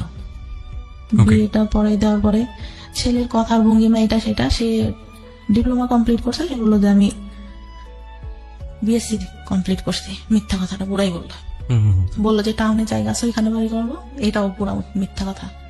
জায়গা কিছুই, মানে এমনিতে গ্রামে জায়গা জমি আল্লাহর রহমতে ভালো আছে, কিন্তু ওইগুলো মিথ্যা কথা। কারণ ওদের যে বাড়ি টাড়ি দেখলে তো বিয়ে দিবে না। আমার চাচা কিন্তু দেখে আসছে ভাই, কিন্তু সে মানে বাড়ি কেমন, এটা কেমন, এটা কেমন কিছুই বলে নাই, বলছে ভাই ছেলে ভালো চাকরি করে, ভালো দেখতে, বাড়ি জমি জায়গা যা আছে অনেক ভালো।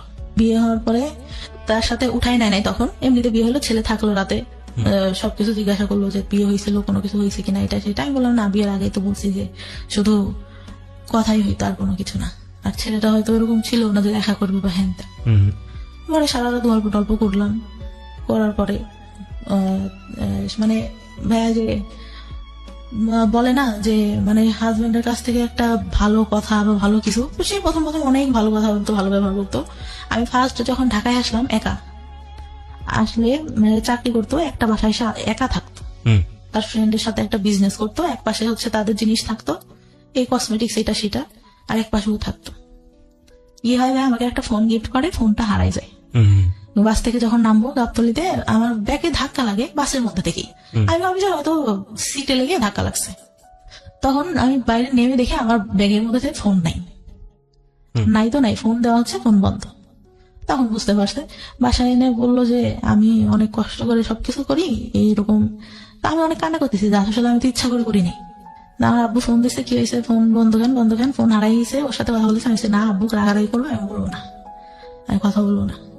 তা আমি অনেক কান্না করি, কিন্তু ও এভাবে বলে আমার খুব মানে খারাপ লাগে ভাইয়া, যে আমি তো ইচ্ছা করে ফোনটা হারাই নাই, এইভাবে কেন বলতেছে। আর ওর মানে বিয়ের প্রথমে এত ভালো কথা, আমি এসে ঢাকায় এসে দেখলাম পুরাই উল্টাটা ভাইয়া, পুরা উল্টা, মানে একদম মানে মনে হলো আকাশ থেকে আমি পাতালে পড়ে গেছি, এটা কি। ওকে। পরে উঠাই নিল মনে হয় প্রায় 6-7 মাস পরে। উঠাই নেওয়ার পরে আমাকে যেরকম মানে ইয়াতে আমি পার্লার থেকে সেজে আসলাম, এই বুটো সে যে এত সুন্দর করে আসলো, সে আমার সাথে এতদিন যে সংসার করতে, সে বিয়ে দিলে সে এমন ভাব করতেছে যে আমার প্রথম দেখতেছে, আমার খুব বিরক্ত লাগতেছে। আমি বসে বসে খুব ফুল দিছি আগে, কি রে বিয়ে হয়ে গেছে আগের থেকে চেনা জানা, সে এমন একটা ঢং করতেছে যে আমার এই ফার্স্ট দেখলো এটা সেটা। তার মধ্যে আবার ক্যামেরাম্যান এরকম করে তাকাইতে বলতেছে। আমার আবার একটা জিনিস কেউ যদি বলতো বুঝতে পারতাম, একটা বার বললো যে এইটা এরকম না এরকম করো। সে কি বললো, বিয়ে তো প্রথম করতেছি এই জন্য আসলে বুঝি নাই কিভাবে, ক্যামেরাম্যান বলতেছে সে বুঝতেছে না কি করতে হবে, তাকাইতে হবে কিভাবে কি। বিয়ে তো ফার্স্ট করলাম, আগে তো আর একটাও করি নাই, কিভাবে বুঝবো। আমার ওই কথাটা খুব খারাপ লাগে, কি রে এই খোটা দেওয়া শুরু করলো এটা না কেমনে কি। কথায় কথায় এই কথাটা আসতেছিল, অনেকেই হয়তো নোটিস করে, আমি নোটিস করি নাই, বিয়ের পরে ইয়া করি। তারপরে যখন নিয়ে গেল ভাইয়া, চারপাশে জঙ্গল, মাঝখানে মাটির পথ, আমাকে নিয়ে যাচ্ছে, আমি মানে সন্ধ্যা কি কই নিয়ে যায় আমাকে, এটা কই আসলাম। যখন ওদের বাসার সামনে যে নামালো ভাইয়া, আমি পুরা মানে আমি মানুষের বলে না বেশি কষ্টে হাসি পাই, আমি হাসতেছিলাম কি এটা কি থেকে নিয়ে আসলো। হাফ ওয়াল, একটা ফুল ওয়াল, 2টা রুম, একটা হাফ ওয়াল টিন শেড, এমন আগেকার যুগের একটা বাড়ি, এতটুকু ঘর, এটা কই আসলাম আমি। তো তখন আমার মনে সান্ত্বনা দিচ্ছি, তখনও জানি যে ওদের টাউনে জায়গা আছে, ওইখানে বাড়ি করবে। আচ্ছা। তো ওইটা বলে মনে সান্ত্বনা দিচ্ছিলাম, না জায়গা জমি আছে, বাড়ি করবে, এখানে থাকবে না, তো এখানে বাড়ি করে কি করবে, হয়তো এটা হয়তো এটা। পরে ভালোই থাকলাম ওইখানে 2 দিন। পরের দিন অনুষ্ঠান করলো, পরের দিন যাইতে দিল না, 2 দিন পরে আবার বাবার বাড়িতে আসলাম, ওর বোনরা আসলো সাথে। বিয়ের পরে কি হলো, আমার গেছি, আমার যে গয়নাটা দিছে, আমার ছোট ননদ দেখে বলে কি গয়না দিছে, দেখতে ভালো না, এই আমাদের বাসা থেকে যেটা দিছে অনেক সুন্দর। তারপরে আমি তো মানে আমার মন খারাপ, আমি বললাম যে আব্বু বলছে যে আমার তো একটাই মেয়ে, তো তোমাকে আমি ভালো করে বানাই দেবো, এখন তাড়াহুড়া করে এটা ওদের কাছে ছিল, এটা এনে দিছি ওকে বলি। পরে ওর আবার চাকরিতে তো ছুটি ছিল না, 1 সপ্তাহ পরে আবার যায়, গেলে আবার শ্বশুর বাড়িতে আসলাম। তার মধ্যে লাগলো ঝামেলা, কি মাছ করতে দিছে ভাইয়া। জীবনে যে আমি কোনোদিনও আমার ছোটবেলা থেকে আমি জীবনে কোনোদিন আমি নিজে মনে করে না হাত দিয়ে ভাত নিয়ে খাইছি। শীতের দিন ভাইয়া এত অলস ছিলাম, শীত লাগবে হাত দিয়ে ভাত খেতে গেলে আম্মু খাওয়াই দিতে হবে, নাইলে রাতে সেদিন খেলাম না, শুয়ে পড়লাম এরকম। তো মাছ করতে দিছে, ছোট মাছ ভাই, আমি এত আস্তে আস্তে কাটতেছি, আমার ননদটাও কাটতেছে। তো বলতেছে যে এত আস্তে আস্তে মানুষ মাছ কাটে, আমি বলতেছি আমি তো কখনো করি নাই, এত করতেছি এই বেশি। তো আমি বাসায় এসে মানে আমার কোনো কাজই পছন্দ হয় না। তো আমি খুব মানে আমার খুব খারাপ লাগতেছে, আম্মুর কথা মনে করতেছে, কান্না করতেছি যে আমার এটা কি দিল, কি দেখে নিয়ে দিল। পরে ওদের একটা খালু থাকে, ওদের সাথে আবার ওর টাকা দেয়, ওদের সাথে আবার ঝামেলা হয়। তা ওই খালুটা মানে বিয়ের দিন আমার চাচাকে নাকি ইয়া করে বলে যে বিয়ে তো দিলেন, পরে বুঝবেন মজাটা কেমন, এরকম বললো। আমরা তখন আমার চাচা, ছোট চাচা কিছু বলে নাই তাকে। পরে আব্বুকে হয়তো বললে আমার বিয়ের কিছুদিন বলতে 5-6 মাস পরে আমি মনে হয় প্রেগনেন্ট হই। 1 মাস পর আমি বুঝতে পারি, তার আগে বুঝতে পারি না, 1 মাস পর যখন পিরিয়ড হচ্ছে না তখন বুঝতে পারি। তার মধ্যে ওই যে শ্বশুর বাড়িতে যাই মাঝে মধ্যে, আমার শ্বশুর তখন বেঁচে ছিল, এইটা নিয়ে বাঁধাবে, ওইটা নিয়ে বাঁধাবে, এইরকম এই কাজটা কেন করে না, ওইটা কেন কিছুই করে না। আমি তো ভাই আমি বুঝি না আসলে সংসারে কি করতে হয়, টোটালি আমি বুঝি না কি করতে হয় একটা সংসারে, যে উঠবো সকাল উঠে এটা করবো আমি তো ওইভাবে মানুষই নেই। সব দেখছি আমার মা কাজের লোক দিয়ে করাচ্ছে, নিজে শুধু রান্নার বান্না করতেছে, মানে বললাম না ফ্যামিলিটা বড় ছিল, একসাথে ছিল সবাই, তো করতেছে। তারপর আমি মানে করতাম না। আমার কি হলো, বাচ্চাটা যখন প্রেগনেন্ট আমি, তখন আমি একদম আমার বাড়িতে, আমার বিয়ের পরে ভাই আমার হাজবেন্ড আমাকে কাপড় দিত না, ওকে। টোটালি বলতে আমি গেছি, আমার একটা জামা সবসময় পরার জন্য 500-550 টাকা দাম হবে, বললাম যে এটা আমার পছন্দ হয়েছে আমি নিবো, আমার কাছে টাকা নেই, তোমার কাছে থাকলে নাও। তারপর আমি নিলাম, আমি বলছি ইয়া করি নাই। আবার আমার খালার ছেলেটা অসুস্থ হয়ে যায়, ওর কাছে টাকা ছিল না, আমি মানি ব্যাগ দেখে আমার কাছে টাকা ছিল, ওটার মধ্যে দিয়ে দিই। মানে এতটাই ভালোবাসতাম ভাই ফার্স্ট টাইমে, এতটাই বিশ্বাস করি তার কথা শুনে। পরে আমার খুব খারাপ লাগে। ঈদ যায় 2টা ভাই, ঈদে 1 টাকা পুরো দেয় না আমাকে। আমার বাবার বাড়ি থেকে সব ঢাকায় আসছি, এই বছর বাণিজ্য মেলায় যাবো ভাইয়া। আমি বললাম যে গেলে কি কিনে দেবা, বলে যাওয়ার আগেই কি কিনে দিব, বাণিজ্য মেলায় সবাই ঘুরতে যায়, কিছু কিনতে যায় না, এখানে অনেক দাম। তাহলে কি দরকার আছে যাওয়ার। ওকে। পরে আমি আম্মুরে ফোন দিয়ে কান্না করতেছিলাম, আব্বু আবার বিকাশে 2000 টাকা পাঠায় ওর, যে ও গেলে যা কিনতে যায় কিনে দিও। পরে যাই এখান থেকে একটা হাতের ব্রেসলেট, একটা পাইল কিনে আর একটা আংটি কিনে। তো ও মানে আমাকে নিয়ে যাওয়ার পরে ভাই শুধু গ্রাউন্ডে ঘোরাচ্ছে, যে সবাইকে ঘুরে দেখো। আর দোকান যখন বন্ধ হয়ে যাচ্ছে তারা ঘোরা করে ওই 3টা জিনিসটাই নিয়ে আসার পরে যে প্রেগনেন্ট, তখনও জানি না প্রেগনেন্ট, আসি আবার যাই ওই শ্বশুর বাড়িতে, বেশি হলেও 3 থেকে 4 দিন থাকি, তার মধ্যে ভাই যত সব কাহিনী। আবার এখন পর্যন্ত দুপুরে ঘুমান আমার শাশুড়ি দেখতে পারে না, এই ঘুমায় দেখে তুই অবস্থা। একটু কাজ করে রসুন পেঁয়াজ ছেলে রাখলে পরে রান্না বান্না করতে তাড়াতাড়ি হয়। মানে একেবারে ঘরের ভিতরকার গল্প, সেই যে গল্পটা না হয় আমরা নাই বা গেলাম, প্রিয় শ্রোতাটাই আমরা ছিলাম। কিন্তু আপনি এখন যেটা বুঝি যে আপনি একটা সংসার করছেন, আপনার সেকেন্ড বিয়ে, এবং এই সংসার করা অবস্থায় আপনার একটা বাচ্চা আছে যার বয়স 3 বছরের মতো, 2.5 থেকে 3 বছর, এবং আপনার জীবনের কিছু অসহনীয় অতীত আছে, যেটা খুব বড় আকারের সিক্রেটস না, বাট কোন শিশুর জীবনে বড় আকারের সিক্রেটস না বলবো আমি, কথাটা বলা ঠিক হলো না, অবশ্যই বড় ধরনের সিক্রেটস, কিন্তু ইম্প্যাক্ট, ভয়ানক রকমের ইম্প্যাক্ট হতে পারে, সেই জায়গাটা থেকে হয়তো অন্যদিকে চলে গেছে। তবে আমরা একটু ইম্প্যাক্টের জায়গাতে একটু আসতে পারি, যেটা হতে পারে যে ও যখন ক্লাস 9-এ ছিল ও সুইসাইড করার প্ল্যান করলো, ধরুন 40টা ঘুমের ওষুধ খেয়ে প্ল্যান করেছিল, প্রায় মারা যাওয়ার মতো অবস্থা। ওর জীবনটা ওখানেই শেষ হয়ে যেতে পারতো এরকম একটা শৈশবের কারণে, কিন্তু শেষ হয়নি। কিন্তু তারপরে ওর যে জীবনটা গিফট পেয়েছে ওর ফ্যামিলির কাছ থেকে, সেই জীবনটাও কি খুব সুখকর জীবন? সেটাও, সেখানে কিন্তু স্বপ্ন পূরণের স্বাদ নেই, সেখানে স্বপ্ন পূরণের ব্যবস্থা নেই, একটা সংসার যেখানে সুখ নেই, কোন রকম খেয়ে পড়ে বেঁচে থাকা, এবং দিন চলে যাচ্ছে, ওকে যাচ্ছে। এটাই কি জীবন? পড়াশোনা করছেন? জি। আচ্ছা, ডিগ্রি পড়ছেন? হ্যাঁ। আপনাকে যদি আমি একটা নৈমিত্তিক প্রশ্ন করি, সেই প্রশ্নের উত্তরটা আমি জানি কি আসবে, তারপর আমি প্রশ্নটা করছি, আপনি কি সুখী? না, একদম না। একদমই না। কেন আপনি সুখী না? ওই তো বললাম না, ওইরকম করে দেয়। তারপর আমার চাচা, যেটা বলতে ভুলে গেছি, বিয়ের পরে এই ছেলেটার সাথে যখন বিয়ে হয়, ওর চলে গেল, আমার দাদি ছোটবেলা থেকে আমাকে দেখতে পারতো না। এই খাওয়াটা এই হলে পুকুরে আসছে, বলবে যে খেতে বসছি, দেখে গেছি সামনে থেকে বাটিটা টান দিয়ে নিয়ে নিত। আপনার ফুপু? আমার দাদি। দাদি? হ্যাঁ। বলতো যে ওরা তো চলে যাবে, তুমি তো বাসায় খাওয়াই, পরে খাবা। মেয়ে বলে হয়তো দেখতে পারতো না। আমার খুব খারাপ লাগতো, আমার ভাইকে অনেক ভালোবাসতো আমার দাদি। হ্যাঁ, এই যে ডিসক্রিমিনেশন, এটা আমাদের সমাজে আছে। পরে এই বিয়েটা হওয়ার পরে কি হলো, ফুপুরা আসছে সবাই, আমার হাজবেন্ড চলে গেছে তখন ঢাকায়। আমি ঘুম থেকে উঠছি, আমার অনেক গলা ব্যথা, আমার টনসিলের প্রবলেম এখন, মাঝে মধ্যে ফুলে টুলে যায় একদম, কথা বলতে সমস্যা হয়, কথা বলতে পারি না। তা খেতে গেছি, আমার ভাবি আমার ভাইকে অনেক ভালোবাসে আমার দাদি। আমি খেতে গেছি, মাংসের বাটিটা সামনে আছে, আমি ডাল নিয়ে মাংসটা নিতে গেছি, উনি কোত্থেকে এসে বাটিটা টান দিয়ে সামনে থেকে নিয়ে নিতে, মানে ধরিও নাই। আমি বলতেছে তুমি কি মাংস নিবা, তোমার ফুকুরা খাইছে, যাওয়ার সময় আবার খাবে। আমার খুব কষ্ট লাগে, তখন কষ্ট লাগে। আর আমি তখন বলি যে না, থাক, খাবো না।